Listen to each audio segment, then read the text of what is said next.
Hi guys, Paul here, Paul Phillips Fix.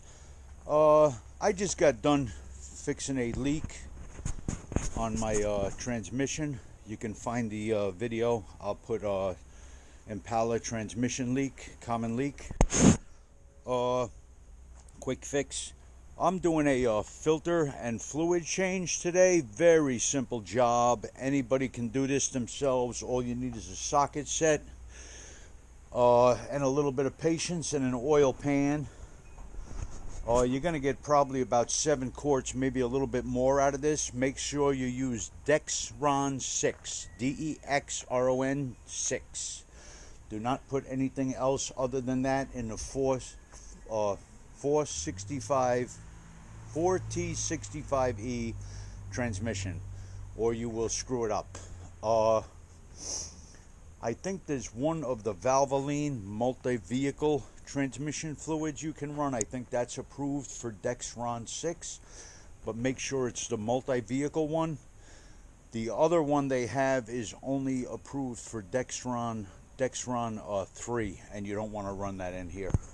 Alright, so I'll start filming when I get under there. All you basically need is a 10mm socket and a torque wrench. If you want to do it properly, you're going to torque these pan bolts, I believe there's 20 of them, to 112 inch-pounds or 10 foot-pounds. Preferably inch-pounds, it's more accurate that way. This is an aluminum. It's very easy to strip these out or to snap these bolts. They're not big bolts. Okay, what I did first of all is I cleaned up around my pan with brake parts cleaner to get all the crud away, all the oil grime and everything, and some of the oil that was leaking from the transmission leak. I like to use the original equipment gasket over again. I clean it up, clean my pan and the magnet off. The replacement gaskets that they give you with these filter kits are absolute trash. The best thing to do is go with original equipment filter, but I'm a cheapskate, so I'm going with a King Pro King. Pro King, the part number is FK190. FK190. I've been using them. I haven't had any problems with filters dissolving inside, thank God. Let's knock on wood.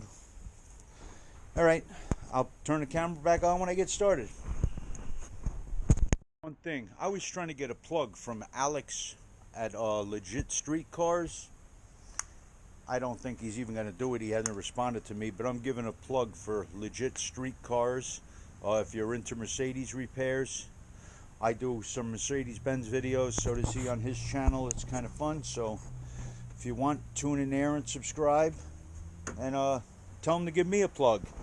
I want to show you something I just got. This is not sponsored. I just bought an AC Delco set. It's 1/4-inch drive ratchet and a little drill driver, like a 1/4-inch drill driver. Nice little tool. One of the batteries was defective when it came, but they replaced that for me. I also have the 3/8 drive. These things make jobs like this a lot easier. That's a lot of bolts to fiddle-diddle around with, so I like zipping them out with the power impact. Alright, just for the hell of it today, instead of dropping the fluid out of the bottom, tried using my pump evacuator here. Had to hook a couple of different size lines up. Tranny fluid's pretty thin, so it comes out pretty well. You can see what I got already. That's got a 7-liter capacity. Just less sloshing around when I'm down there later. This thing is great for evacuating power steering, pumps, the power steering fluid, brake. You want to do a brake flush, suck the reservoir out, get all that old waterlogged crap out of there. Brake fluid's very hygroscopic. It absorbs water from the air. So I change my brake fluid about every 3 years. I also do my engine antifreeze every 3 years. It's much cheaper. It costs me what, 20 bucks antifreeze and a couple of bottles of distilled water. Never put tap water in your car when you change your antifreeze. I don't use Dex Cool. I've heard it turns corrosive. I use Prestone in all my vehicles, and I have not had any problems. Again, knock on steel, if you want to call it that, tin. That will definitely eat up your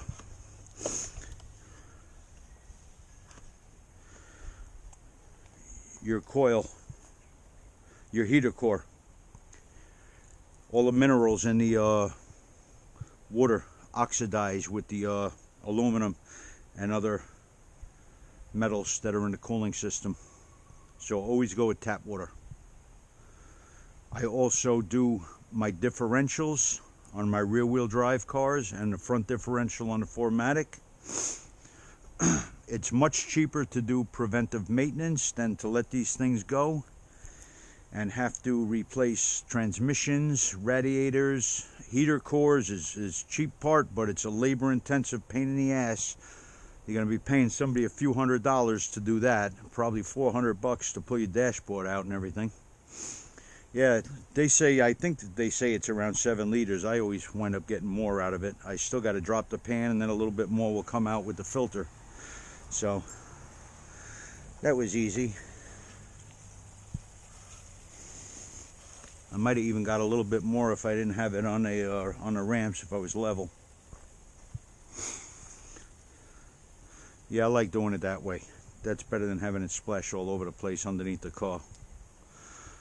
That thing was definitely worth it. I think I paid $49 for that or something, or somewhere around $50 off of eBay, I believe.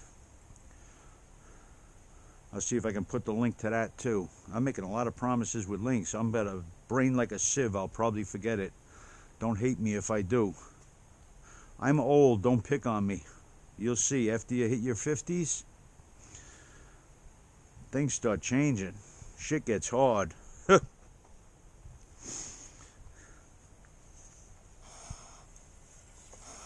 Still coming a little bit. Boy, you're watching me take out all these bolts.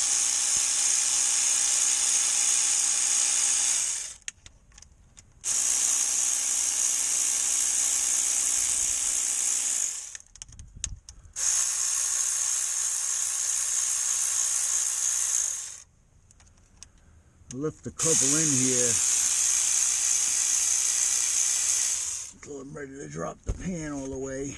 Nice to have a little tray for your bolts, magnetic tray, always come in handy. This thing makes this so much easier. Get yourself a power ratchet, believe me. Whatever brand you buy, you'll be happy as hell you did.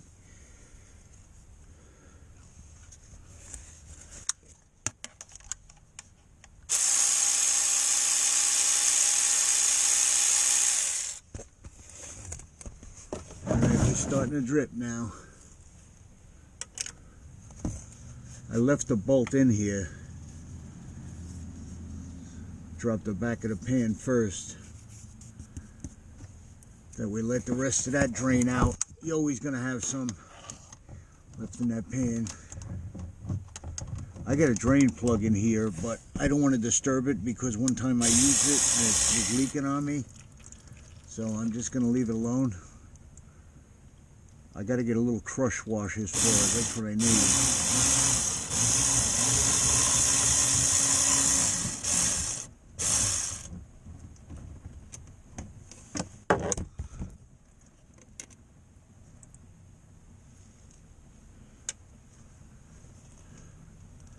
It's got one more bolt holding that in.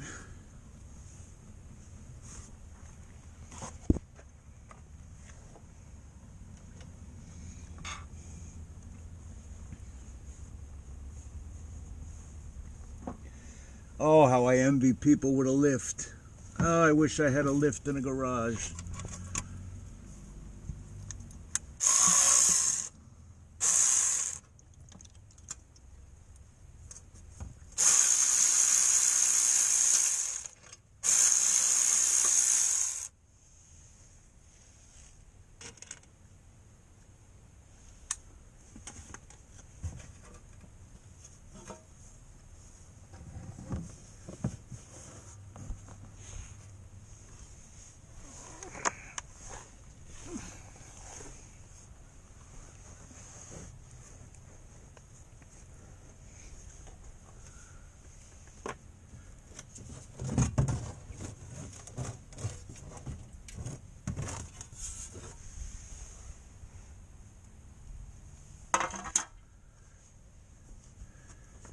Good idea to loosen your filter now. Watch it, because more oil is coming out with that.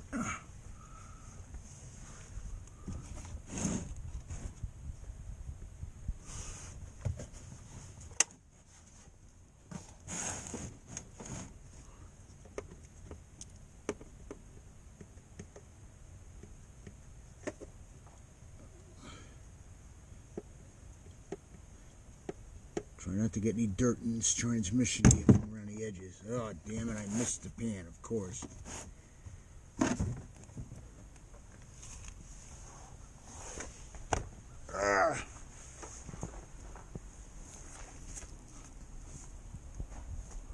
Maybe I should do it every 40,000 miles, right? Every once in a while, when I'll try to start from a stop, my transmission will feel like it slips and bangs. I believe it's the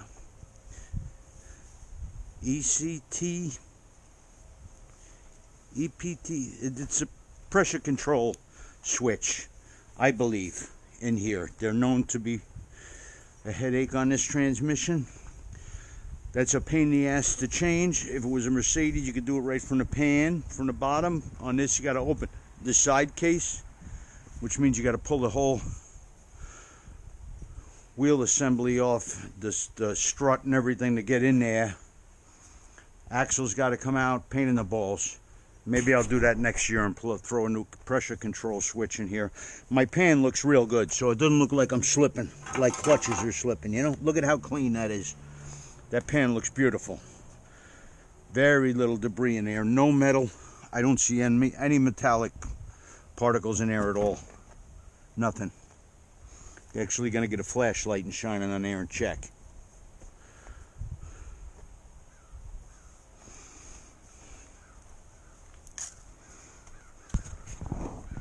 Am I recording here? Yeah. All right, let me get a flashlight. Yeah, I don't see any metallic flakes in there. Magnet's really clean. Minimal amount of stuff on the magnet. That looks really good. That looks healthy. I'm glad to see that. This tranny has been doing that weirdness since it was actually a new car within the first year.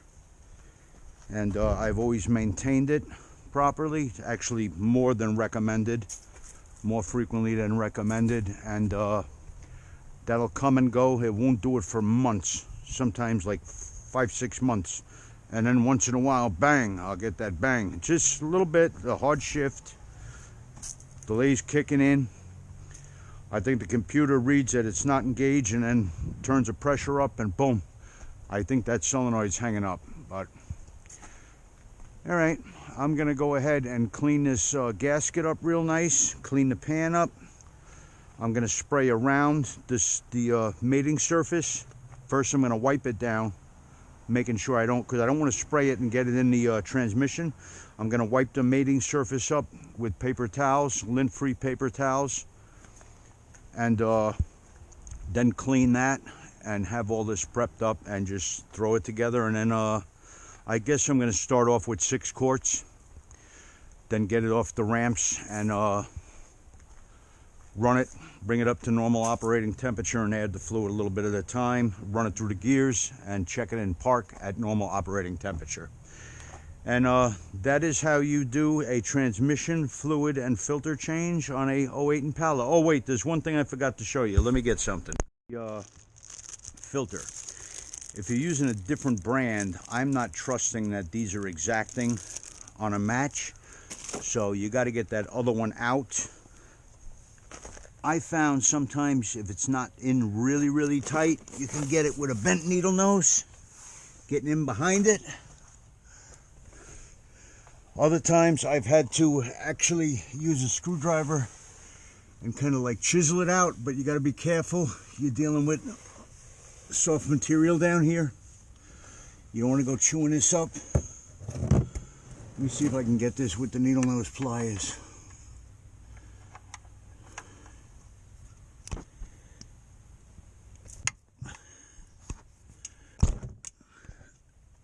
No, that's going to be stubborn. Sorry guys, that's not going to come out. I'm going to have to get on there with a screwdriver and like chisel that out. Get it out of there. It's not coming. Well, sometimes you get lucky, sometimes you don't, right? Let me get going on that. That's how to do a transmission change. All right, take good care of your cars, guys. They'll take good care of you. And don't forget to subscribe, give a like and share, and please hit that notification bell. I'll try to bring in some more useful videos. And you be well. Bye-bye. You guys, the final result. There goes the gasket, all cleaned up.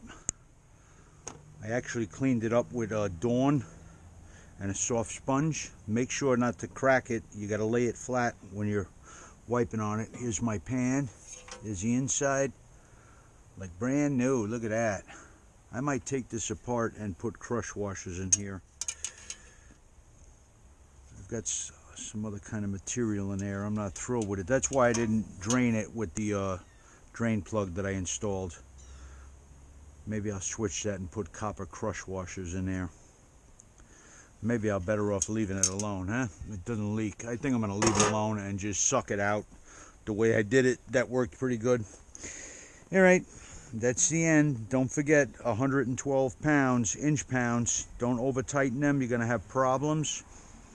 And go around, tighten different areas, crisscross around, you know, partially, and then go around, finish it up. All right, that's it. Bye-bye, and I wish you quick shifts and merry miles ahead. Thanks again for watching, guys. I really appreciate it. Oh, we're almost at 500 subscribers. I'm excited.